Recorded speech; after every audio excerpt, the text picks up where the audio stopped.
E2 Tech Podcast. We've all been hearing about affordability. It's become a popular, I don't want to call it buzzword, but it is, both out of Washington and Maine and elsewhere. But so has permitting reform. We understand that there has been a backlog of permit applications for the past several years. We are actively working every day to try to make things better. That is a top priority for Commissioner Loisem and for myself. We have not had a new dam built in Maine in 50, 60 years, probably won't in the future, at least for new installations. But we have other renewable energy sources now with wind, solar, geothermal. We have climate change goals. We have decarbonization goals. But unless we are able to install more of those generating sources, we won't achieve those goals and we won't reduce our economic dependence on other countries or even other states. We currently export about $4 to $5 billion a year from Maine out of everybody's pockets to buy our energy that's produced elsewhere. Fundamental goals of wanting to have stable electricity prices, not having them go through the roof. Like, for example, when the U.S.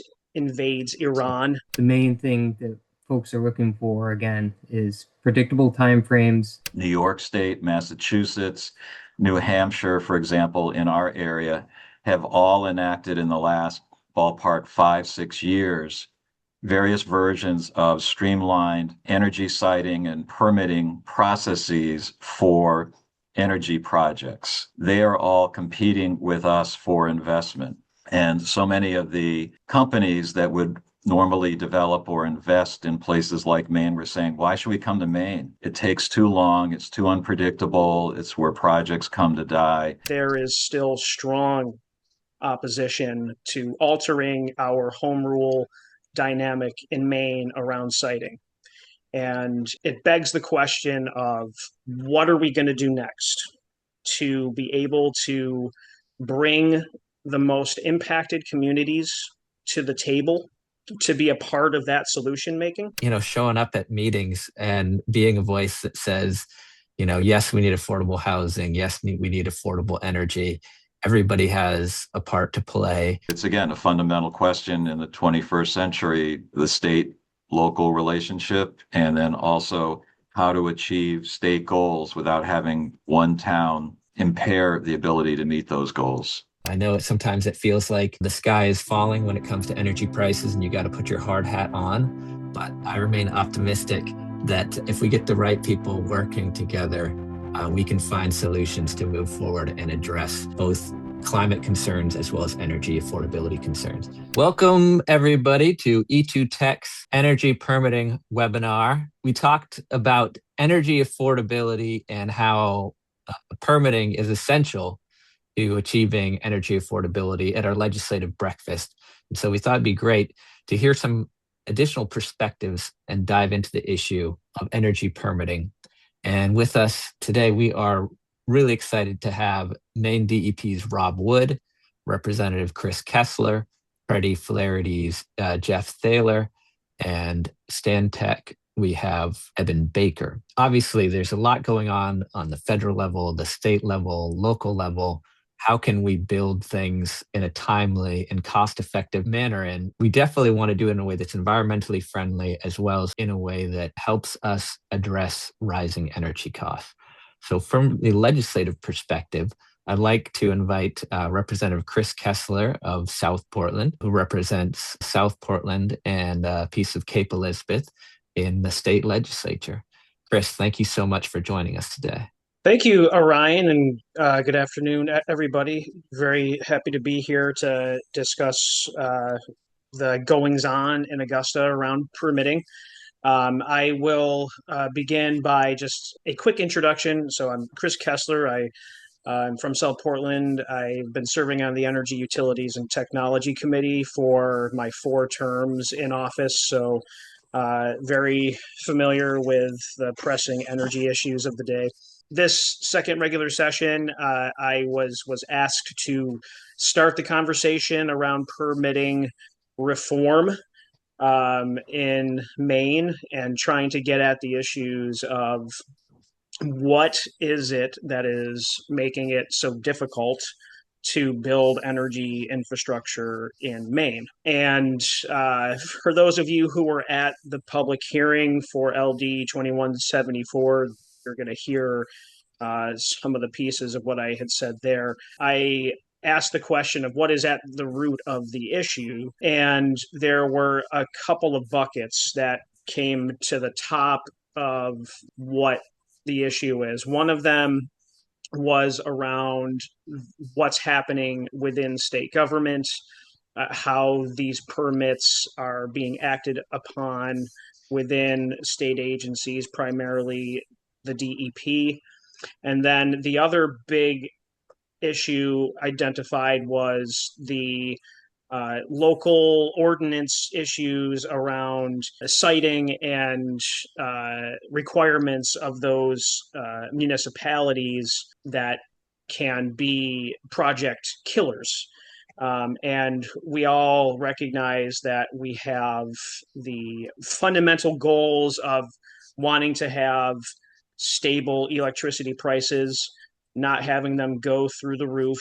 Like, for example, when the US invades Iran, and the impact that that's going to have on our energy system. For example, they're now discussing, oil hitting $100 a barrel, and in a greater turn of Freakonomics, we just had a Australian LNG tanker dock at St. John, New Brunswick, to offload LNG into our region.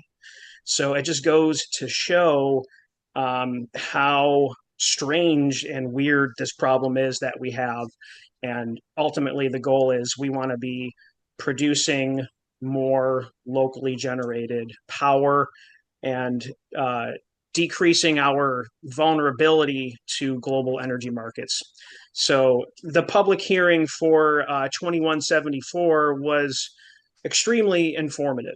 And I can say that my takeaways from that day, number one, is that there is still strong opposition to altering our home rule dynamic in Maine around siting. And it begs the question of what are we going to do next to be able to bring the most impacted communities to the table to be a part of that solution making, and in a way that we're all going to be able to move some of these really huge projects forward. And then in terms of DEP related tweaks, I think there was a pretty broad agreement across the board that these are things that most folks in the legislature would like to see happen. And so it is a matter of, between now and the next work session, coming up with some edits that I think will move us in at least a positive direction. So that's what has occurred over the past week with that bill and sort of the energy happenings in Maine at the moment. And that's the summary. Thank you, Chris. You can do certain things in the legislature, but there's other things you can't tackle. And, this is an attempt to address through the legislature some of these challenges, but there may be other venues to address some of those challenges as well. Wanted to introduce Preti Flaherty's Jeff Thaler to provide a little bit of a broader overview of permitting. Obviously, energy permitting is a big factor in how can we bring on more load and have more supply to meet demand in a more cost-effective way. But permitting also extends beyond just the idea of energy. Jeff. Thanks, Orion, and thank you, everybody. I just wanted to give as quickly as I can some context for what Representative Kessler is attempting to do at the legislature, but also some of the issues that, as you just pointed out, go beyond just energy. Bottom line is, and this has been trending for the last couple decades, we're running out of landfill space. We're running out of space to dispose of the waste that we generate, putting aside even all the issues that have arisen with respect to sludge. But nobody wants landfills in their community, just like people don't really want transmission lines or other large energy structures in their community, understandably. But you have this tension between what is in the needs and interests of the state overall versus, say, an impacted community, and how do you address that? And decades ago, we started, I say we because I go back a ways on this, started addressing that in terms of landfills and community benefits, but it's been a while. And so part of the genesis really of what Representative Kessler has been working on and that I've been trying to assist with arose out of the fact that I actually was involved back in the 80s when I was a staff attorney at Maine Audubon, walking into that job and then into a situation where the year before, 1983, the legislature enacted the Maine Waterway Development and Conservation Act. And in that law, the legislature said that Maine needs to work toward being more independent of foreign fossil fuel sources of energy, because we have no oil, coal, or gas in Maine, and we still don't.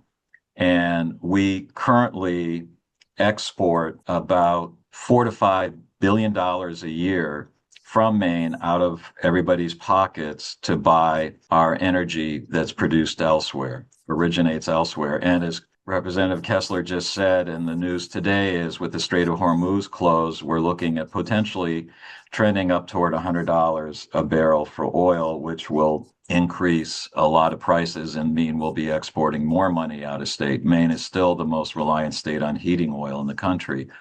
So the legislature said in 1983, the only indigenous within Maine sourced renewable energy resource was hydropower. And we do have a lot of it. And so buzzing in the back of my head years later is that law.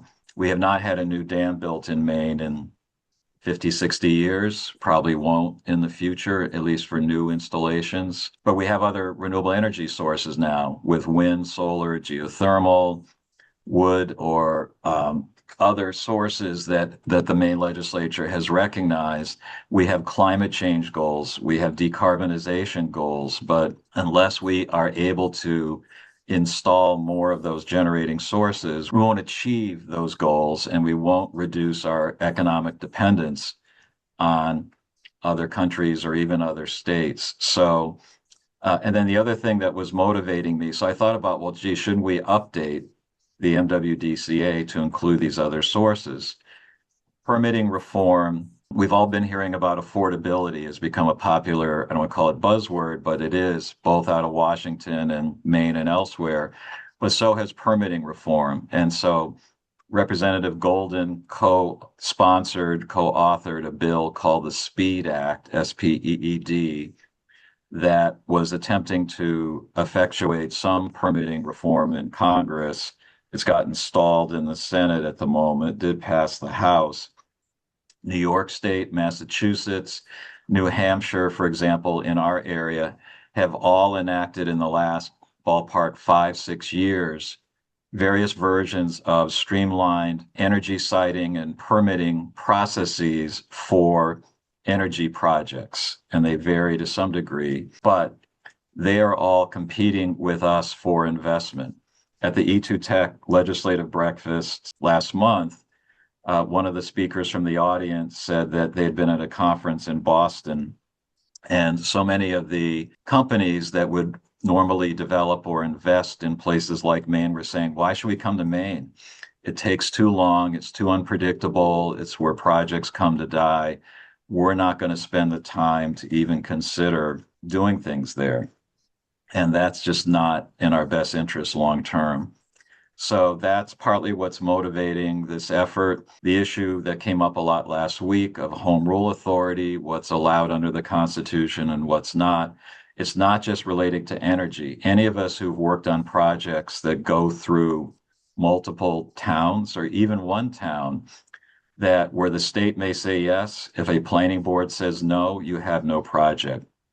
And the standards may be inconsistent. And so ultimately there's that. And then the other issue that came up last week that I know there's been further discussions about and Director Wood can address, but is deadlines. And how do you enforce deadlines for agencies to make decisions and provide input? That's also been part of the NEPA reform effort in Washington to try to set some deadlines by which an environmental assessment or an EIS or some decision has to be made.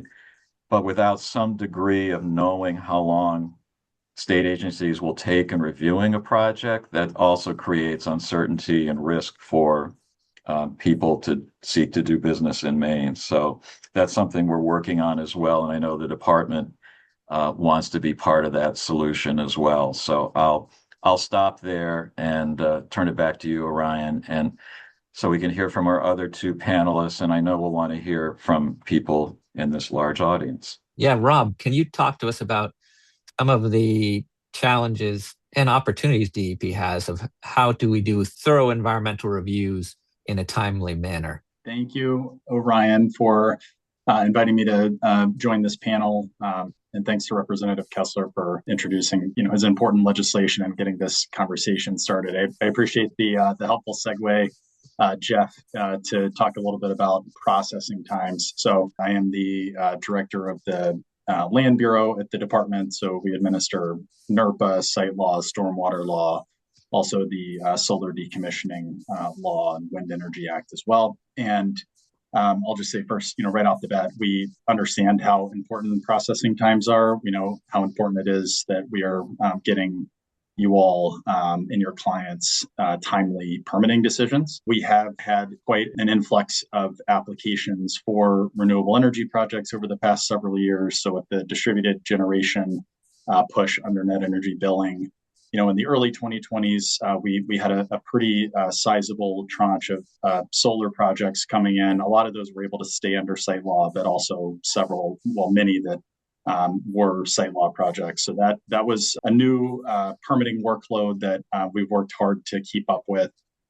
And then in 2024, we had the big storm events in January of 2024 that have really increased the amount of coastal resilience and other kind of climate resilience projects, we would call them, that do require oftentimes NERPA permitting. And so we understand that there has been a backlog of permit applications for the past several years. We are actively working every day to try to make things better.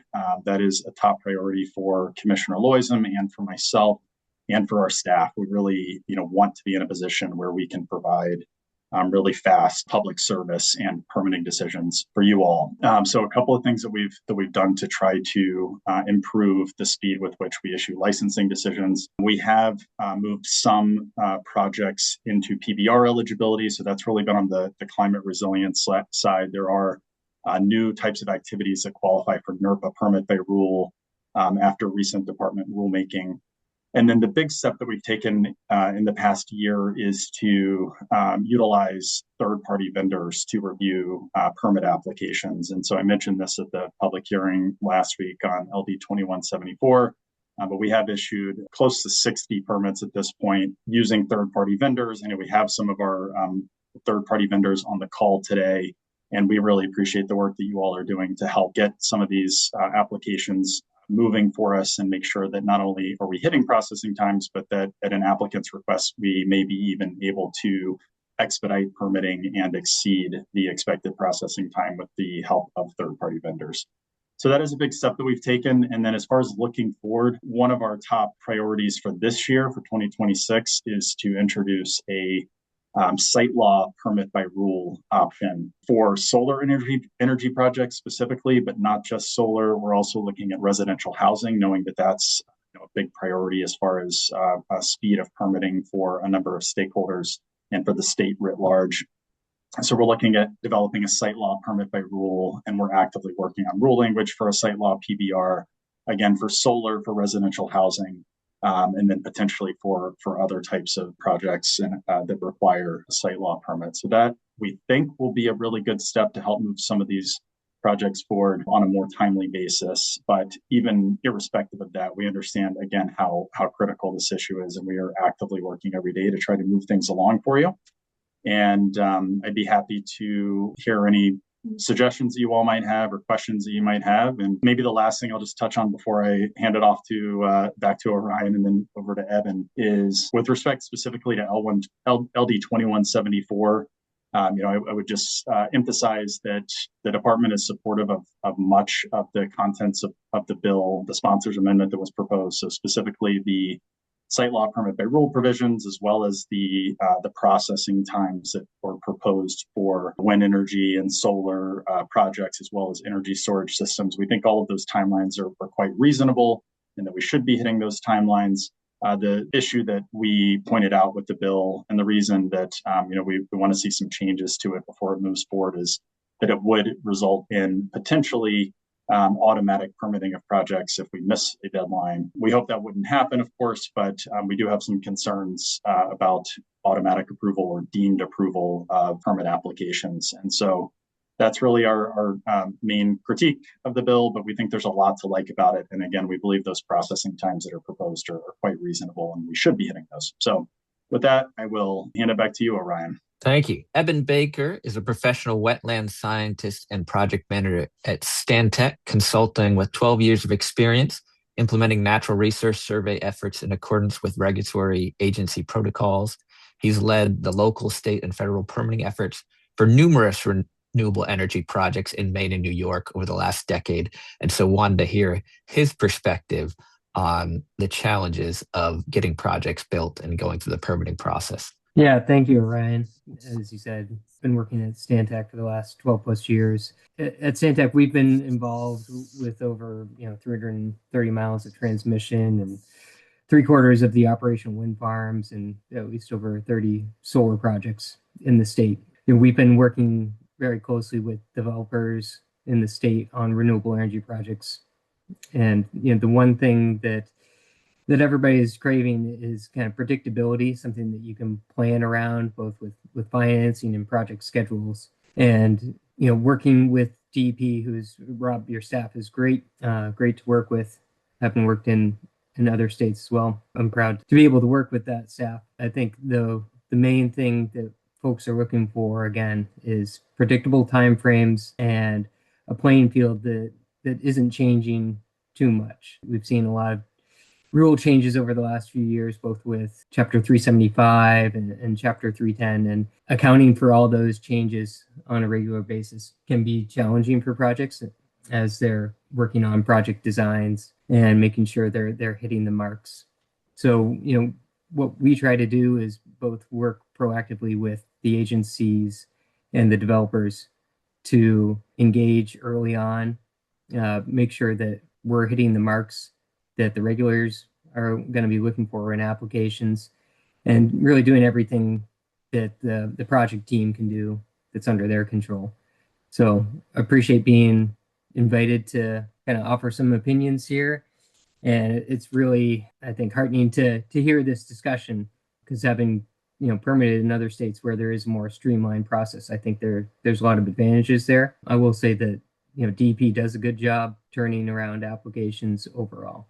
There's certainly plenty of room for improvement, which we all recognize. Just again, they do a good job. We've got good DEP team members in the state.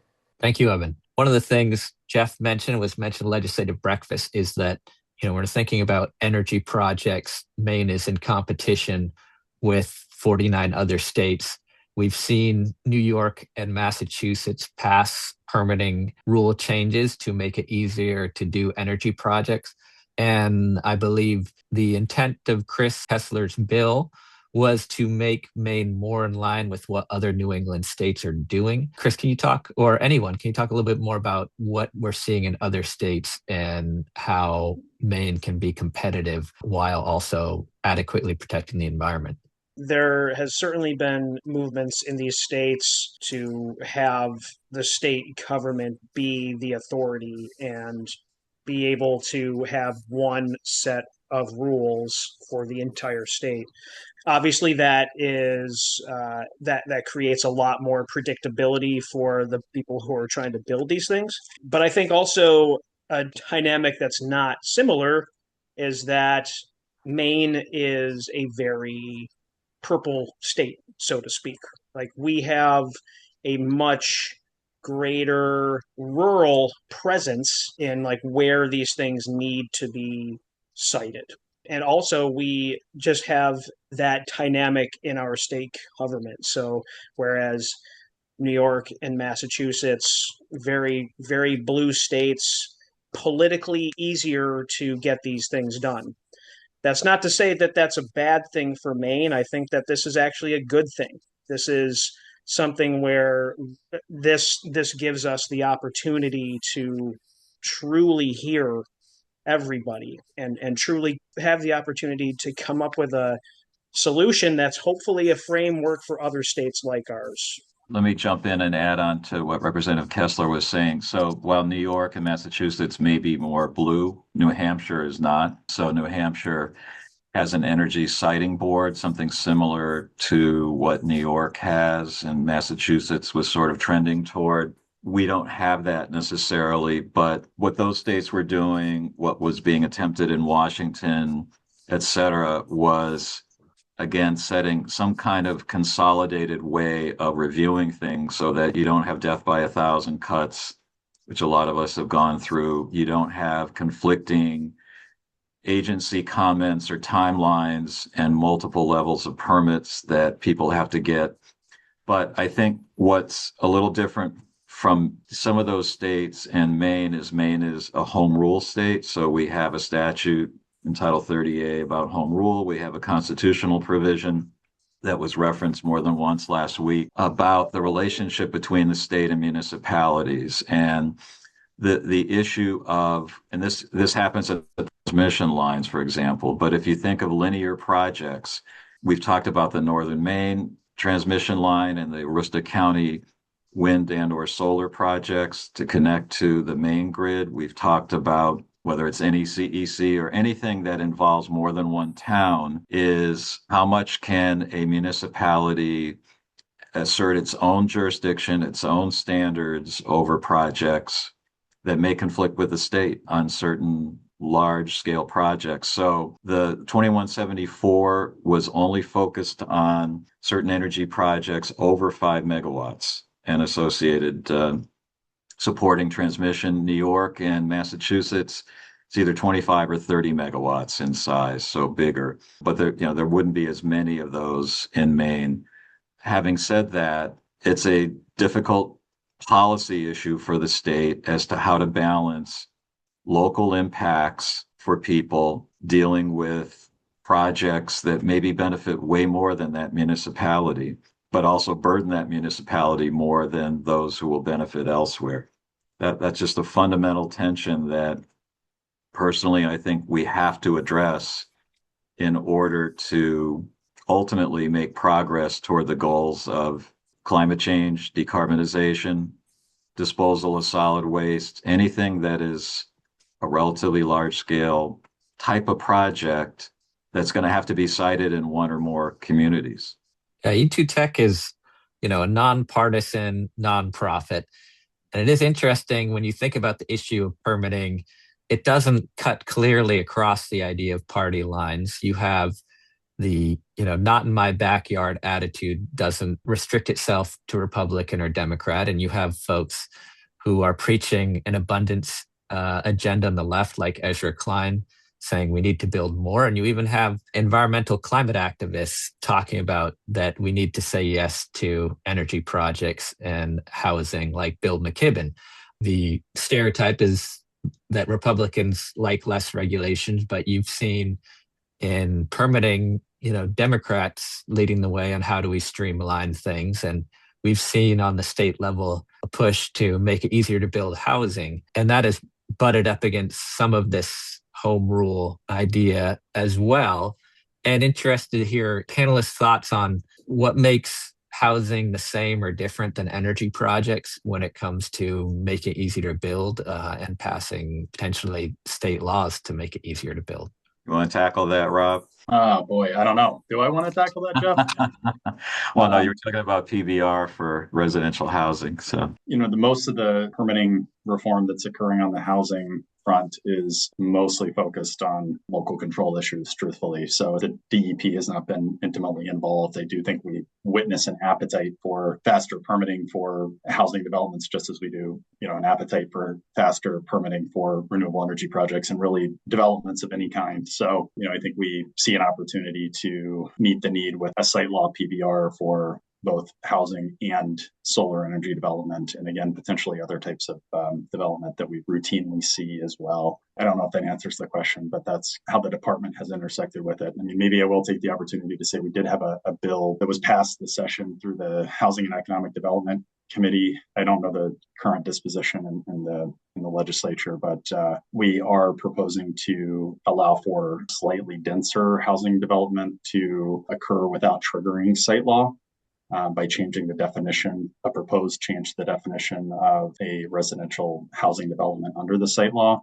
And so, I think there are tweaks like that we could see, benefits to at the state level for housing development. And certainly, I think this LD 2174 is heading in a good direction with respect to energy development as well. So Ryan, I don't want to be talking too much, but your point also sort of came up a little bit last week about housing, and that what's a little different about what happened with housing versus what was being discussed on 2174 is that the legislature, both with respect to accessory dwelling units and then in June of last year, housing density, passed laws that mandate every community to allow for accessory dwelling units and density of certain levels that may have been, and mostly were, inconsistent with local zoning ordinances. Towns are all over the state now scrambling to try to adjust their zoning ordinances, comprehensive plans, and everything else in response to that. That, at least in my experience, was a pretty unusual approach for the legislature to take as to home rule situations. With 2174, also back in the 80s, a commercial landfill statute. There have been other legislative enactments as well where towns are allowed to have ordinances, but on particular issues not to have standards more stringent than state standards. Some people last week felt that was wiping out home rule. It actually still acknowledges home rule. It just says you can't be stricter than state standards. Whereas the housing situation it basically sort of overruled local standards. So I don't know if that's been challenged in court, but that was a more dramatic effort than what was being proposed by Representative Kessler. Interesting. We've seen projects, as was mentioned, that they've gone through months of review on the state level and then they die on the local level. And it does bring up the question of how do you go through the process in a way that makes sense? Do you try to get some type of local buy-in approval first before you go to the state, or you run it concurrently? But it sounds like there is some need to provide more clarity or direction or a streamlined process to navigate between local rules and state rules. Is there agreement in that? Yeah, I mean, in New York, for example, Ryan, under Article 10 and now 94C, there's a case that you can make a waiver request to a local ordinance. For example, if there's a height restriction on wind turbines, that local ordinance is unreasonably burdensome. And we've seen that happen on some projects in New York. So having that avenue for a conflict between the local ordinance and the state laws and goals is really beneficial and can help smooth, project development. I'm curious, Rob and Chris, in those cases, they have the Office of Renewable Energy Siting in New York is the deciding authority on whether or not a local ordinance is unreasonably burdensome to a project. I'm curious how that might work in Maine and who that kind of deciding authority might be. Well, that's what we're trying to figure out right now, Eben.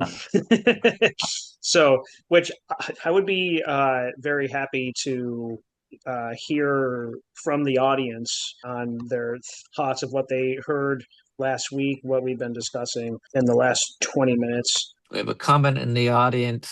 Someone says, I agree with Orion. Home rule makes it very difficult for larger projects crossing townships and not my backyard mentality to the mix. And the challenges grow exponentially. And that's before we sprinkle politics into the mix, says Daniel. Commissioner Melanie Loisem spoke at the Maine Chamber's Energy Summit in November and had a great presentation about some of what Rob has mentioned, this permit by rule process, but also some of the challenges of staffing, where if you make rules that encourage us to build more, which we need to build more housing and need to build more energy projects in order to address rising costs, are we adequately staffing that? And we have a great staff, but there's also potential for staff turnover. People in the public sector versus private sector are not getting paid comparable wages. And interested to hear from Rob and others, how can we better support the work of DEP and make it easier for them to process applications? I really appreciate you bringing up that topic, Orion. Certainly, we would welcome any support for additional staff capacity at the department. I will say, though, that we have 18, I believe, project manager positions, so land licensing positions. 14 out of those 18 positions are filled. So we're trending in a positive direction with respect to staffing levels and reducing turnover. And that is a focus of mine, is trying to keep folks here and create a positive work environment so that folks do want to stay here, even if the pay is not comparable to the private sector. The main thing that most of the folks on this call are aware of that they can do is really submit quality permit applications, right? Submit really good, complete applications. So there doesn't need to be really any additional back and forth, once we get those applications. And I think everyone here probably on this call is doing that. But that is a challenge that we grapple with is, we sometimes need to request additional information from applicants, and that can extend, the processing time period. So that's one simple thing that folks can do. And, I do think that in an ideal world, we would have even higher, staffing levels than we do now. And so that certainly wouldn't hurt. And we do appreciate anything, you all can do to help support staffing levels at the department. I did want to say, Orion, that just going back one half step, and I agree with what Rob just said in terms of, I think we all recognize that consultants can be reviewing things the faster things go. So part of what the PUC has done, what DEP has done also in Representative Kessler's bill, is that, if it's a complex project and say DEP or an agency needs to hire outside consultants or staff to advise them on specific issues, whether it's wind, visual impact, not just wind, but visual impact, sound impact, energy benefits, or whatever. The PUC does that.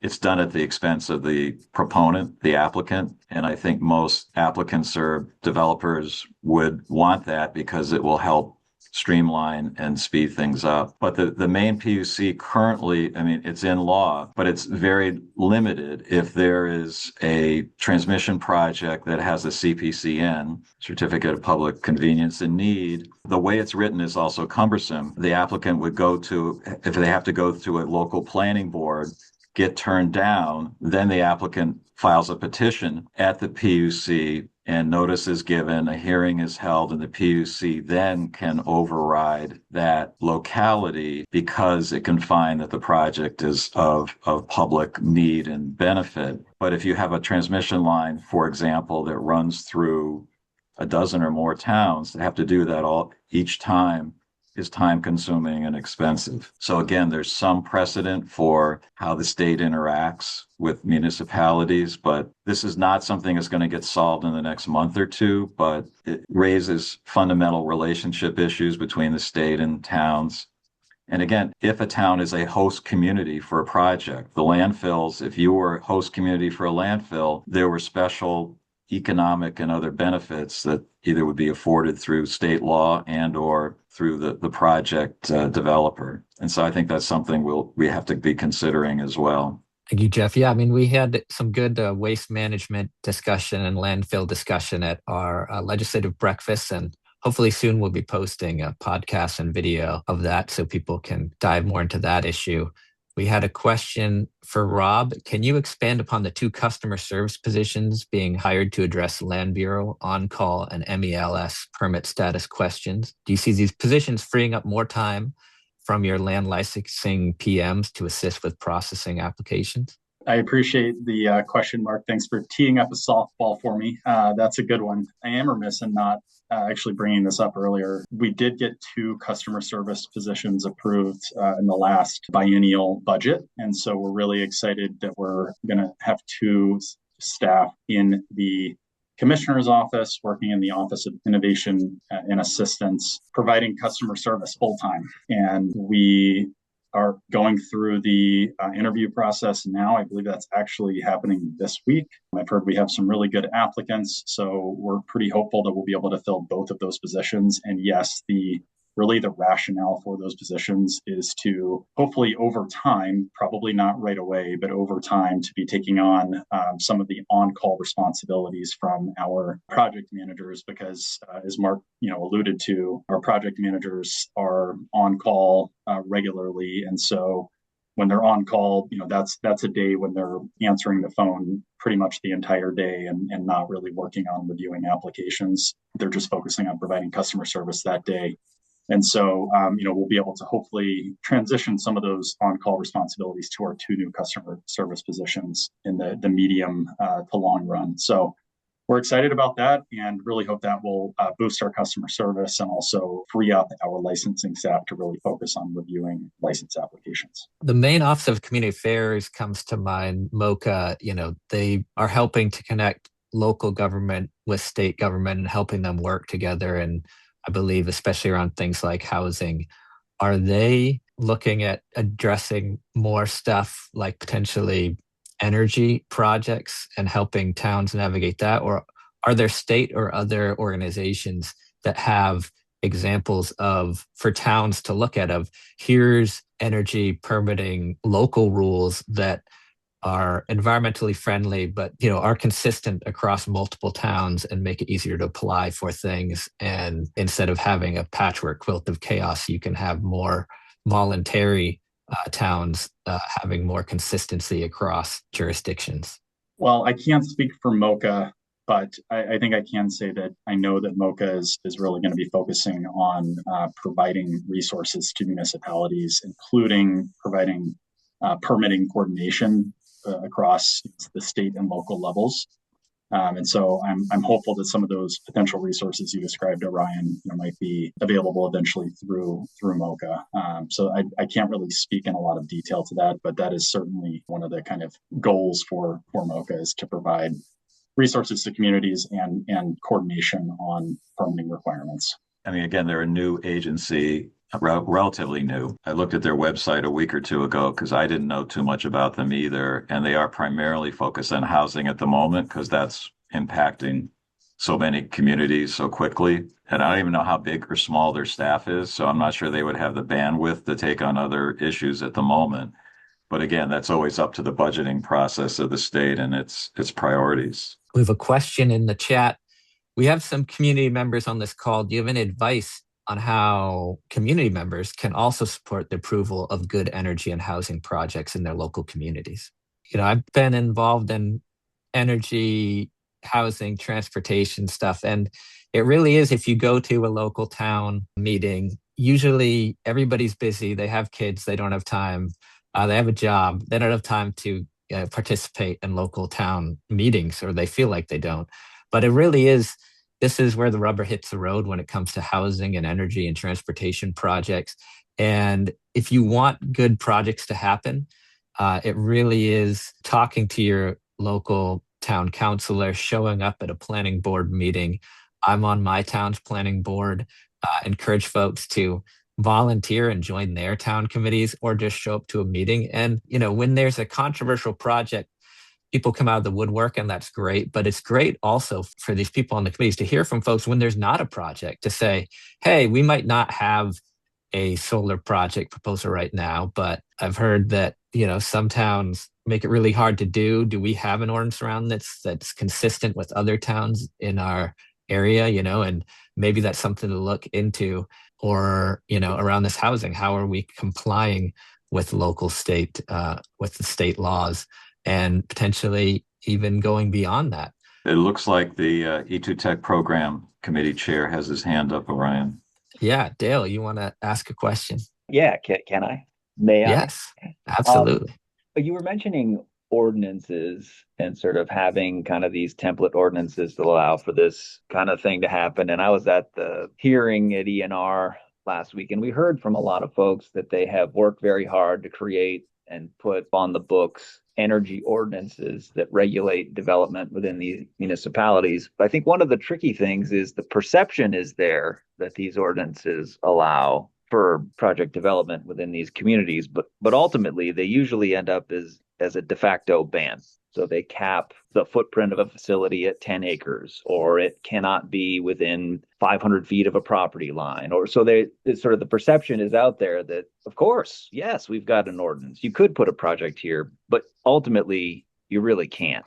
And so I think that's one of the things that's exciting about what we're talking about here today. I guess for the panelists, my question would be, how do we educate these communities about sort of what these projects really need to be viable? Because I think in many instances, they genuinely think that they have put an ordinance in that could work, and it really can't.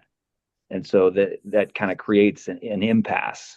Dale hits on really one of the key questions that I think I would like to address with 2174, and that is to continue the discussion about this. I knew that when I had introduced the bill that it would probably end up in some sort of study form. And so what I really do think needs to happen with this legislation is bringing those most affected communities to the table with the folks who want to build these projects and that have the technical expertise, and also the folks who tend to be on the side of not doing these projects. We have to understand that like there's real fundamental concerns about the impacts on their communities. So I am sensing that we're going to convene a group that can at least maybe drill down to where we can find commonalities and see what we can come up with. I typically hate doing study groups out of bills.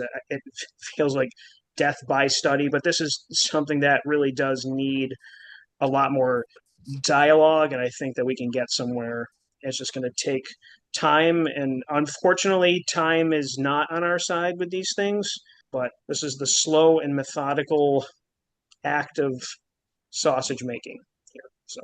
And that's what I was trying to allude to earlier. I mean, I think, if you look at other states, New York or Massachusetts or others even outside of New England, some states say municipalities provide input to the state coordinating permitting group on certain projects, not all. So they provide input, they provide their comments, but they don't have veto power through their own ordinances. So that's a major step. And that's a little bit similar to the housing laws that Maine just passed the last 2 years, but not what we've generally done, which are, again, municipalities in certain instances can have standards, just not stricter than the state. So it's, again, a fundamental question in the 21st century, the state-local relationship, and then also how to achieve state goals without having one town impair the ability to meet those goals. That's a policy fundamental relationship issue. That's a good point. I mean, the state has both climate goals it's trying to achieve as well as energy goals it's trying to achieve. We voted people into office to help democratically come up with these goals, but we also need individuals or individual towns to work together collaboratively and regionally in order to achieve those goals. On a positive note, this isn't a case of necessarily business groups versus environmental groups. You have environmental groups recognizing that we need to build clean energy projects and support permitting reform. I believe groups like the Conservation Law Foundation supports permitting reform, and I think they submitted testimony in support of Chris's bill. We're wrapping up here. Does anybody have some final thoughts before we hit the hour?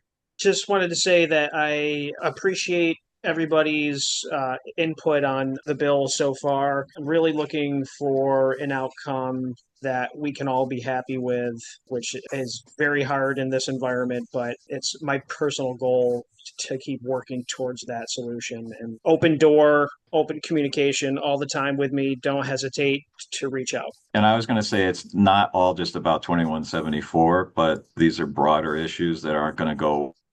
Eliza Donahue testified last week. The public advocate, Heather Sanborn, who's on, testified. Everybody should provide not just input in the next week or two or with their legislators, but ongoing as to how we can crack this issue, because it won't go away. And we are in a competition. Other states are moving, and we already know that projects may go to other states, and or Maine could end up having things where we pay the costs, we don't get the benefits as part of ISO New England, and that's not a great place to be at either. Rob, do you have any final words? I appreciate the really good conversation, and our door is always open. As well, as you know, please do reach out to me and let me know what we can be doing to better serve you all. Eben, final thoughts? Thanks to everybody who attended today, and we're going to continue to work hard on the projects that are coming here, because they are still coming here. The well's not dry, and there's room for improvement, as we've all noted here. So positive movements on all fronts, I think, and we'll keep working at it. Great. I want to thank our panelists so much for their time and their energy on these issues. If folks are able to stick along for a little bit of a post-webinar podcast conversation, panelists or attendees, please stick around. I'd like to thank our sponsors for today's panel, Preti, Flaherty, and Stantec, as well as our E2 Tech's organizational partners like the Maine Technology Institute. Thank you so much for joining us today to learn more about energy permitting. This is a conversation we'll continue to have. I know sometimes it feels like the sky is falling when it comes to energy prices and you got to put your hard hat on, but I remain optimistic that if we get the right people working together, we can find solutions to move forward and address both climate concerns as well as energy affordability concerns. Thank you so much to everybody who participated today. Our post-event conversation, we had a great conversation today on energy permitting with Jeff Thaler of Preti Flaherty, Eben Baker of Stantec, Rob Wood of DEP, and Representative Chris Kessler in the state legislature.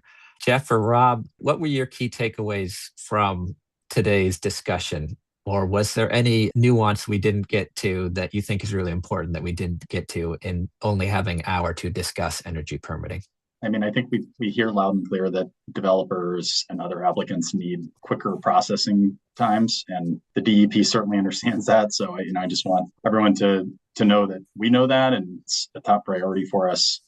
Same thing with customer service. We're focusing on customer service and processing times. It's something that we're harping on every day. Sometimes we miss a deadline, and it's really, I genuinely believe, because we simply don't have enough staff to get the job done every single time within the processing time, but we understand how critical it is. So time is money when you have a project, and uncertainty has a cost when you're in limbo and you don't know if you can move forward. Rob, you said, having goals of how quickly you can process different types of application, you support that.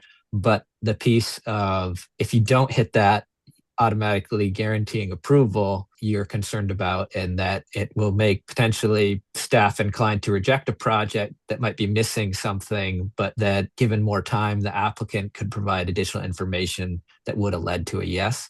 Is that one of your concerns you raised? Yeah, you pretty much hit the nail on the head, Orion. There is automatic approval for permits by rule, right? So a project that qualifies for a PBR is automatically approved as long as the applicant provides the right submissions and shows that they're meeting the standards that are clearly articulated in the PBR. So we like that approach for site law. The department has really, I think, batted that idea around historically, but has never moved forward with it. And I think we're ready to move forward with that, seeing the appetite for certain developments to move forward more quickly. And so we really like the potential for the PBR, but if a project doesn't meet the PBR criteria and it does require, a full permit, that's where the idea of automatic approval or deemed approval gets pretty complicated. And when, we brought up appeals and our testimony on LD 2174, I think that is something that we need to be addressed. And with site law, there's also, for projects in the unorganized territories, there's the LUPC certification, which is kind of a parallel process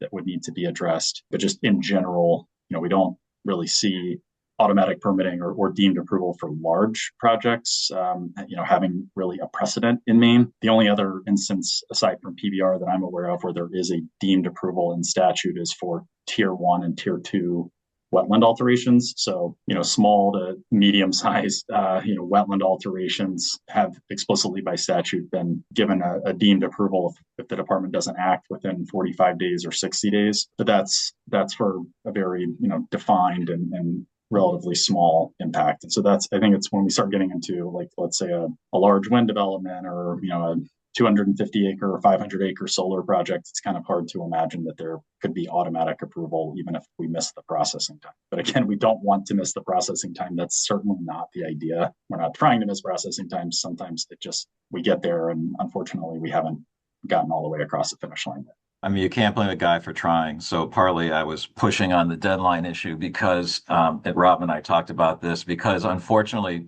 and it's happened at the federal level too. I mean, I do court work as well. If I miss a deadline in court by half an hour, there's consequences. From agencies, there aren't generally, other than there is in DEP statute. If they don't decide something within the processing timeline and initial application, that there may be a refund of half of the application fee of the applicant. The problem is that still doesn't get you your permit. And so you're stuck until you get that permit or some decision on it.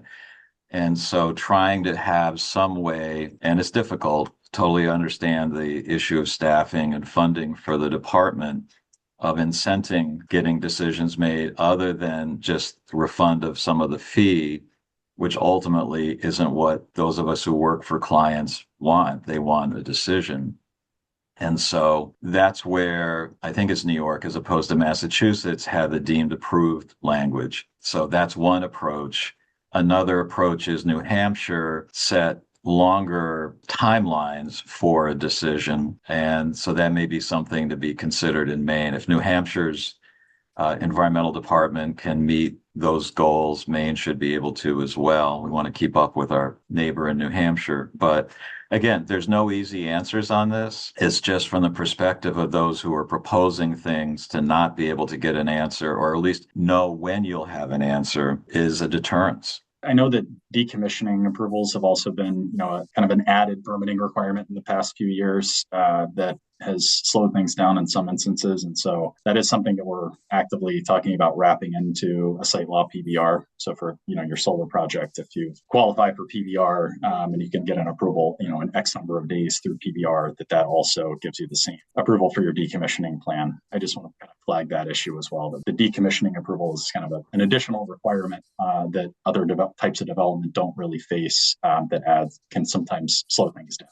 Those new to the conversation, PBR, permit by rule. Permit by rule. The idea of that, if you have solar projects, for example, they can be very similar. They're not really unique. And so the idea of if you put in an application for a 10-acre solar farm, you know what that impact is. And so instead of every time you review it like you've never seen a 10-acre solar farm before. You don't need to do that. You can say, okay, for 10-acre solar farms, we know what their impact's going to be. We know potentially what their decommissioning would look like. We can go faster the process than we would, something we've never seen before. Is that the idea of the PBR? Yeah, exactly. Orion, you hit the nail on the head. Yep, that's exactly right. And so the LD 2174 language, I think, would put a 100-acre cap on it. So projects less than 100 acres. That's pretty much it. They all look relatively the same. And so we believe that we can put in place clear standards for projects, and you meet the standards and you get your PBR. And I've nudged a little bit on that because even solar projects, when you say a 10-acre project is a 10-acre project anywhere, one can be near wetlands, one can be near a stream, one can have other impacts. A wind project, again, similarly sized, could also have similar impacts or not. And these are all things that just have to continue to be discussed and worked out. But I think we've got somebody with their hand up. Kara, do you want to ask your question? Yeah, thanks.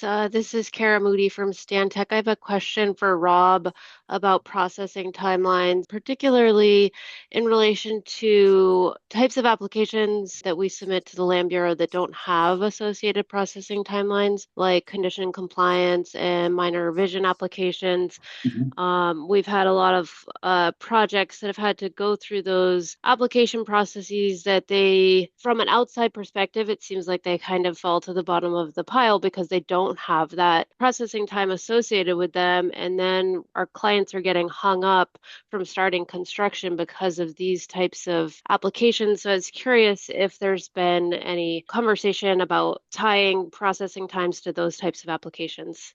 Thanks, Kara. Great question. And yes, and believe it or not, we actually do have processing times for amendments, revisions, condition compliance applications, transfer applications.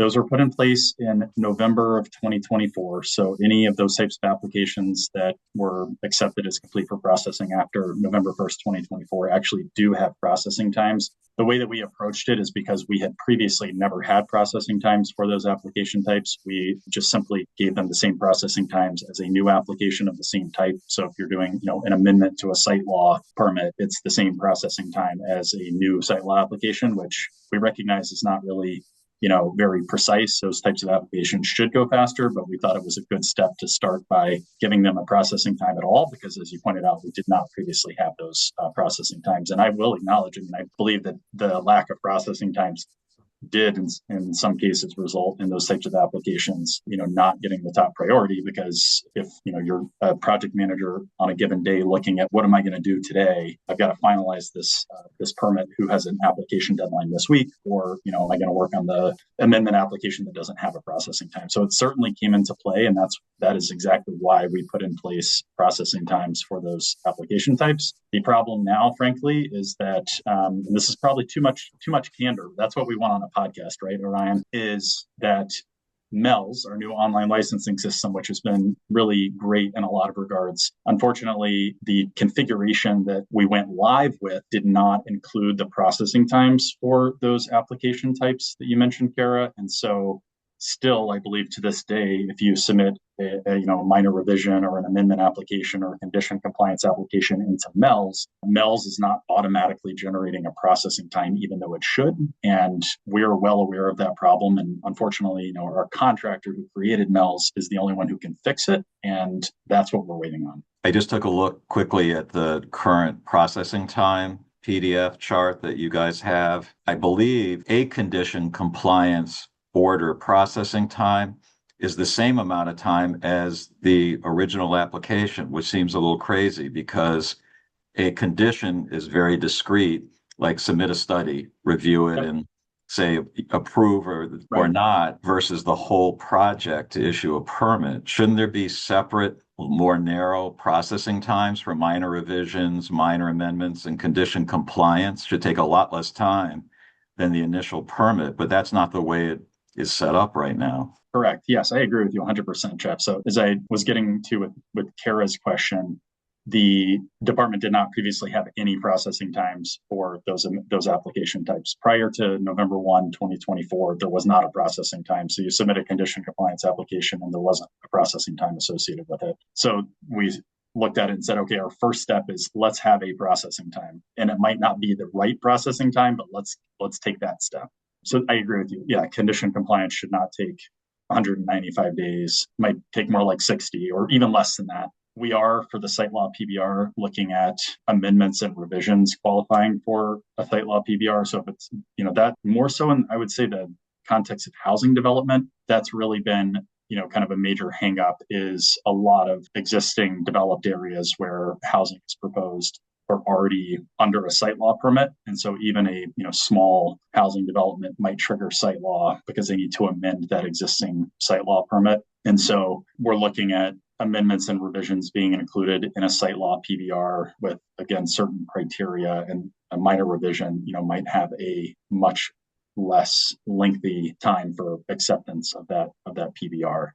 But I couldn't agree with you more, Jeff. I mean, it should not take that long. It just kind of comes down to an application like that, gets caught up with the litany of other applications that the project manager is reviewing. And we're constantly kind of juggling and prioritizing what we know about each application. All we can do is urge, but I guess I would just say to Kara's point, because it's not just pre-construction, might hold up construction, but same thing. Some of these condition compliance special conditions that DP puts on say you have to wait till after construction, but before COD, commercial operation date. And if you can't get and then they say review and approval prior to COD. And if you can't start your project, that also causes problems and delays. So this is just something, Rob, to consider. Maybe DEP is having too many special conditions that say review and approve if you can't keep up, and at least submit, and then you guys can review. But if you say and approve, then things can't happen.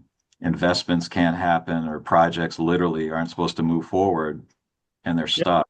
Yeah, no, that's a good point, Jeff. I think the department has been putting special conditions on permits, since well before my time here. but I understand that that is, a concern, and maybe we are putting too many conditions on permits. But you could say a condition, but to review, but not and approve, because if you can't keep up time wise to review them faster than 180 or 195 days, then that shouldn't be required to get approval because it's too long. I appreciate that. I think that's a good point, Jeff. I do. I think it's a good suggestion. I'd like to give a well-earned compliment to DEP. Folks that I've talked to, they say that the leadership at DEP and the commissioner, they understand the challenges and the urgencies, and they are enacting programs to address them. As Rob mentioned, we have this new MELS system that's rolling out, and you have this new third-party review. And as you implement a new program, it's not going to be 100% perfect on day one. And, they are listening to feedback and responding.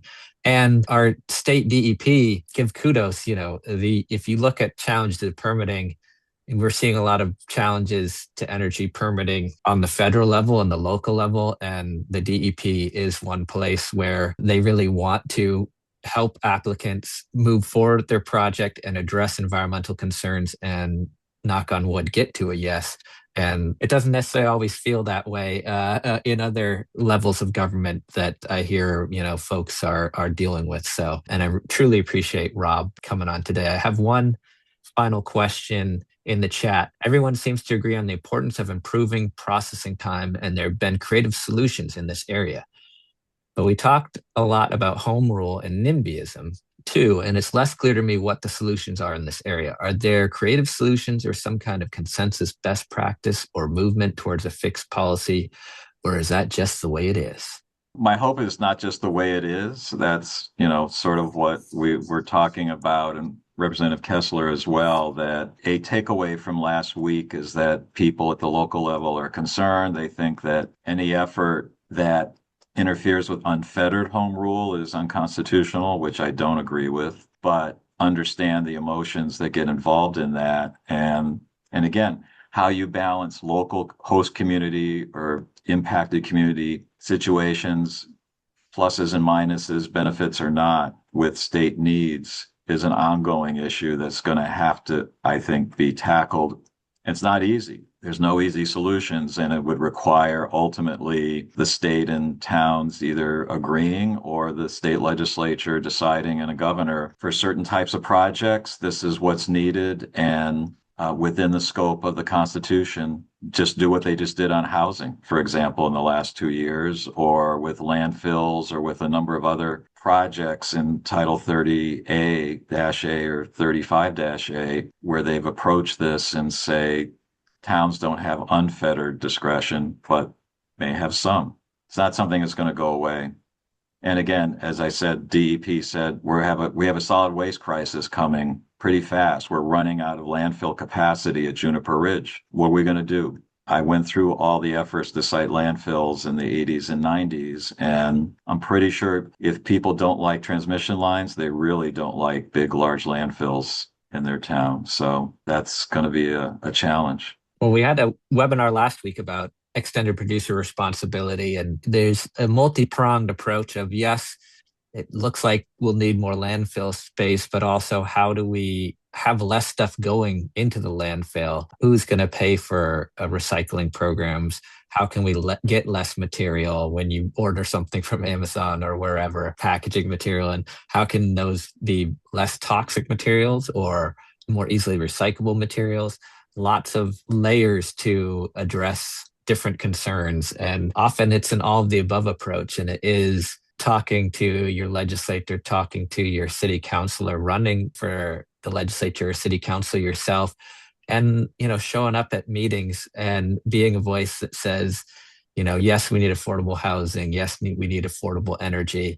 Everybody has a part to play, and I hope a place like E2 Tech can be a place where people can have those conversations that are fact-based and thoughtful and are not about vilifying people who have different opinions than you, but really understanding different people's perspectives so you can mitigate those unintended negative consequences and reinforce the positive consequences of projects or policies as they move forward. So I Sounds want like to. you have a lot of things you could have E2 do this year, Orion.